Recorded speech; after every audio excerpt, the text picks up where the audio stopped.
This morning, she's been there for some hours. She's at that looted furniture shop in that supermarket area in Mabopane. She's joining us now live again. Bongiwe, earlier when you spoke to us, you said compared to what we saw yesterday in the last couple of days and this morning, there's a stark contrast. Things are a little bit quieter in and around Mabopane. Is that still the case?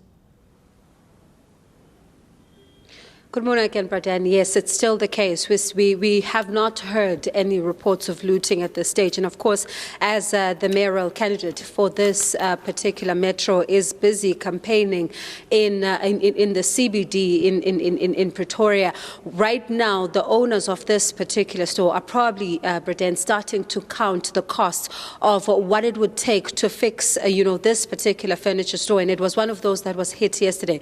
And just to give you a sense of, the destruction that is here, I'm going to ask Shale just to pen just a little bit to show you, what was a wardrobe at some stage. And you can see right now it's one of the things that the protesters couldn't take out of this particular store. And also looking at the broken glass, looking, when you look around, you can see what was once a headboard of a bed. And also, you can see kitchen appliances, you can see theater systems are not even here. And all these areas, what remains here are just, the words of what used to be at these particular places. And you can see, obviously, there's quite a lot of wood that even people in this area were even asking police officers if they can come in and start collecting the wood from some of these wardrobes themselves in order for them to make a fire, because some of them are saying that it is a bit chilly. But of course, police officers saying that they cannot take what does not belong to them and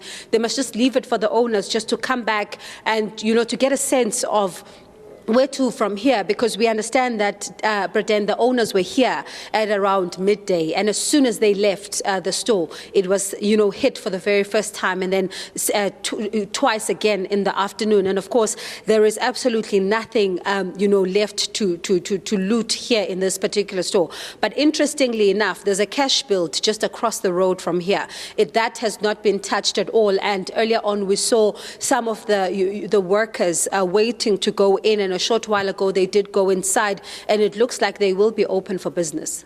Open for business. Well, maybe many of other businesses in and around China today will be back to business after days of unrest. Yesterday, we heard about extra police being roped in. That could have contributed, I guess, to calming things down. But as we know, things seem to spiral out of control when dark settles.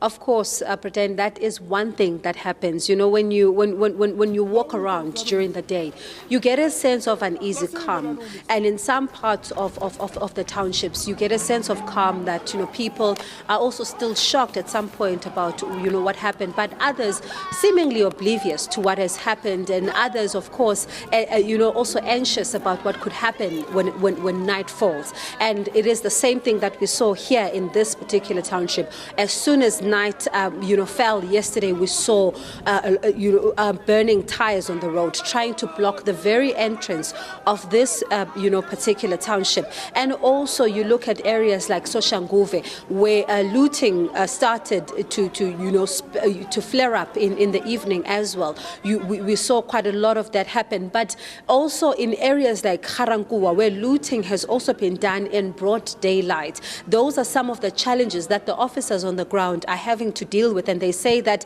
as they make further arrests, they hope that the state will also continue to work with them as they continue to oppose bail for some of these suspects who have already appeared and those others who are still expected to appear in court. And they're saying that as they bring them in, they are hoping that the state is going to continue to oppose bail and to make sure that they are remanded in custody, because they say that this should also show the seriousness of how this, how serious they take this issue, and also just how they will not tolerate lawlessness.